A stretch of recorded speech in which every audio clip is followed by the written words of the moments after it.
Hi Carl, this video is going to show you how to find resources on the Writing That Works supplemental webpage. So once you're here at the link that I provided for you, there are a lot of different places that you can explore. One of them is right in here, going to practice exercises and assignments. I don't necessarily recommend that you do all of these exercises, but maybe reading over them will be helpful for you. Another area that you can check out are the chapter quizzes. And again, even though you don't have the textbook in hand yet, the chapter quizzes should help you understand some of the text concepts.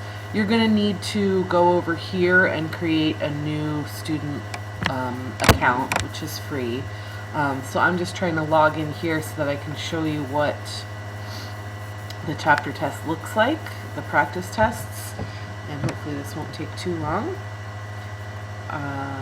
Okay, so you don't need to save it into a grade book or anything, but yeah, so this chapter 1 test is, you know, if you look at it as a way to learn rather than as a way to test what you've already learned, you can start to see what this chapter 1 is focusing on. And obviously the first time you go through this test, you'll be making some guesses based on your own knowledge at this point. But for example, let's just put in answers for everything, just random answers.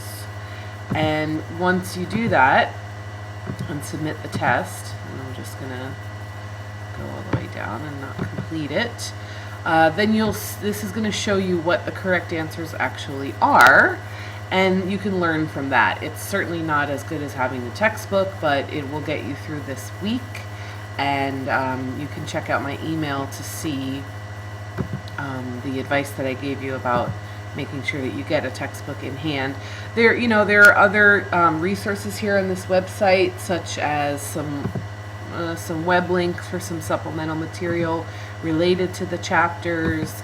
The textbook has a lot of sample documents, and so there are some of those repeated here, and then some new ones, some additional exercises for grammar and things like that, and then everything else. So basically, if you click on these plus signs, it expands the topic, and you can scroll through and look at everything that's available for you here. And that's it.